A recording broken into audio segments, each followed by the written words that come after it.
reflection from the Mark chapter 4, verses 26 to 41. In this passage, we have two powerful scenes, the parable of the seed growing secretly and Jesus calming the storm. Here, the passages speak deeply about the kingdom of God, grace, human cooperation, faith, suffering, and trust in Christ. Firstly, the setting, Jesus is teaching about the kingdom. Mark 4 is largely devoted to Jesus teaching about the kingdom of God. Earlier in the chapter, Jesus has spoken of the parable of the sower and the lamb. Then come the two passages we mentioned with just now. This is a beautiful moment where we read about the seed, growth, harvest, storm, and faith. Jesus first teaches that God's kingdom grows even when its growth is hidden from our eyes. Then he takes his disciples into a storm and teaches them that the one who brings about the kingdom is also Lord over the forces that frighten them. Secondly, in Mark chapter 4, 26 to 29, the seed growing secretly, Jesus says, the kingdom of God is as if a man should scatter seed upon the ground. The important thing is that the man sows, but he does not make the seed grow. He sleeps and rises. Meanwhile, the seed sprouts and grows. The kingdom begins with God's initiative. The seed is placed in the earth, and then something happens that is beyond the farmer's ability to manufacture.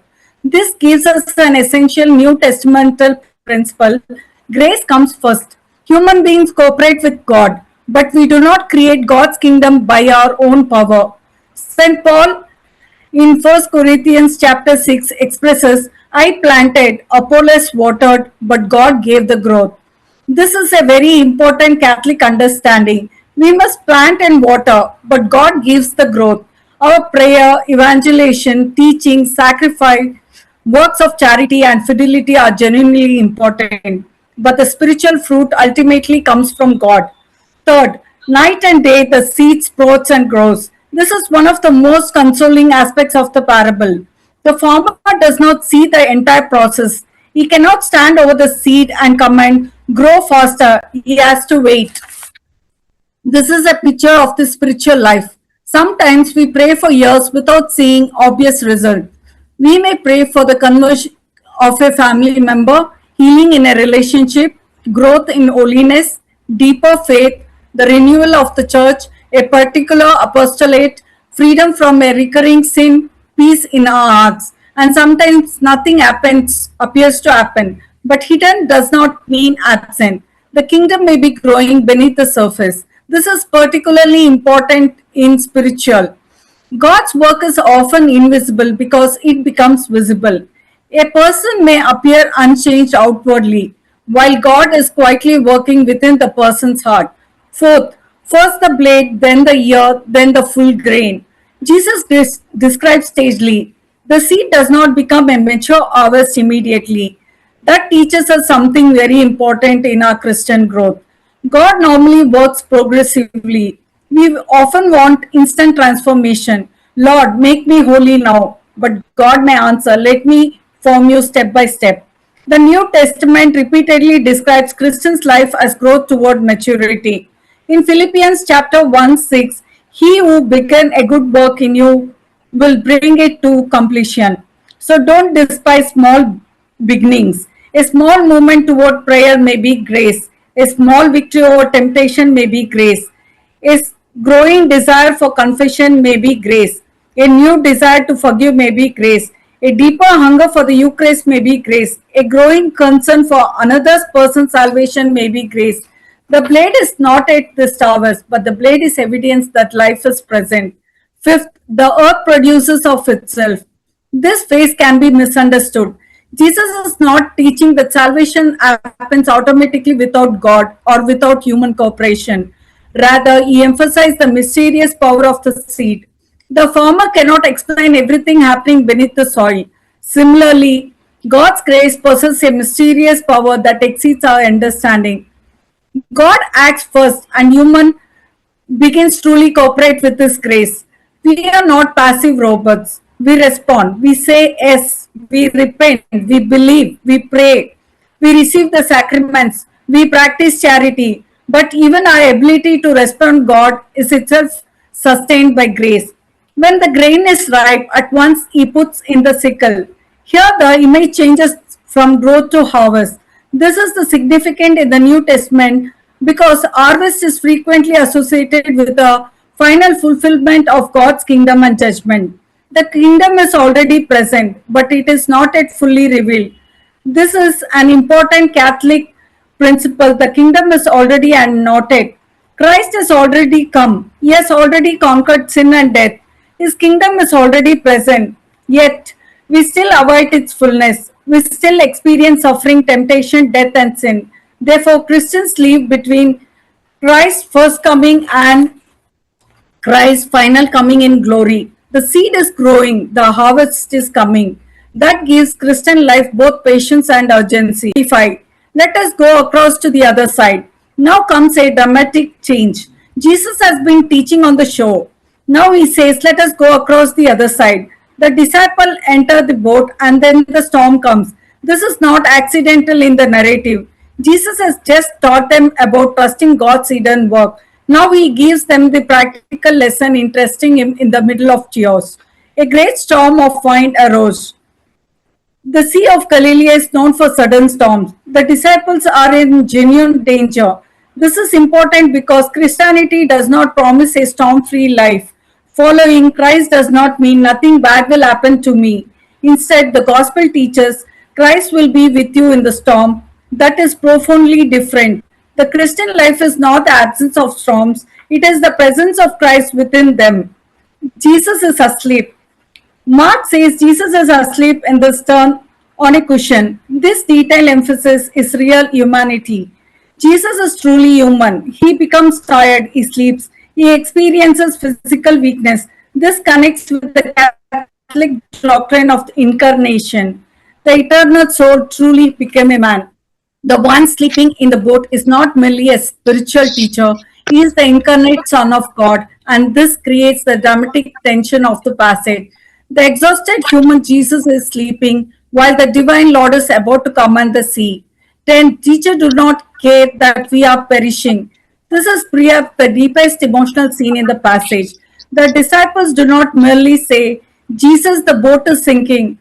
They essentially ask, don't you care?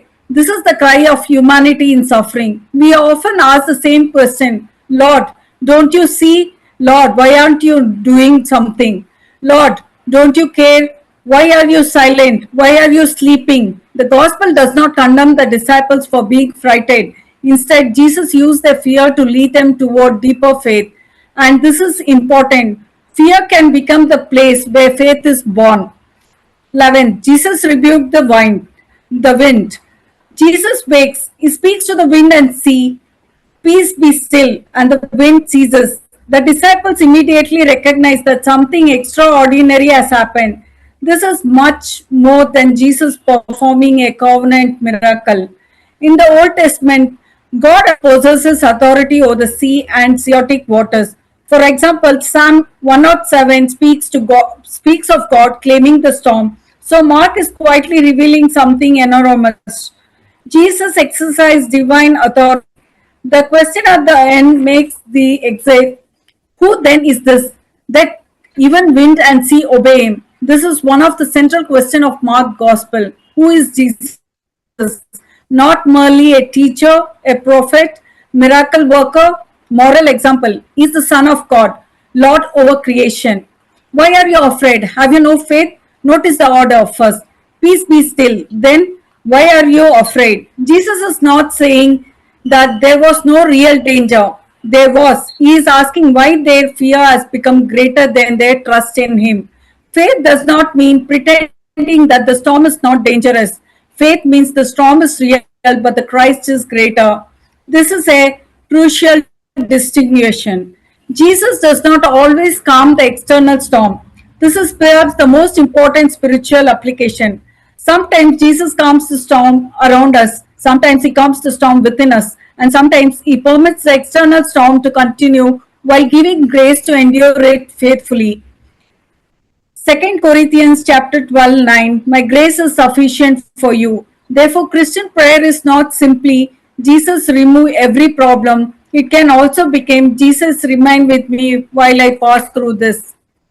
The connection between the seed and the storm.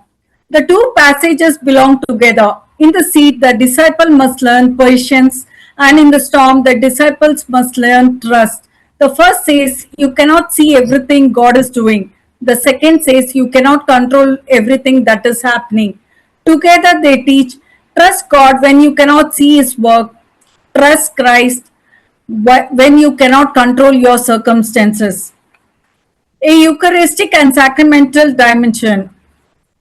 The early church frequently used the image of a boat and ship as an image of the church. The disciples are together in one boat with Christ. The church too journeys through history amid storms. There are external persecution, internal weakness, scandals, division, cultural opposition, and human sinfulness. Yet Christ has not abandoned his church. This does not mean that Christians will never experience terrible storms. It means that Christ remains Lord of the church journey. The Eucharistic life of the church therefore becomes deeply relevant. Christ does not merely give us instructions from a distance, he gives himself to his people. The deepest question, who then is this? The passage ends not with what a terrible storm, but with who then is this? This is the real purpose of the miracle. Jesus is not merely solving a weather problem, he is revealing his identity.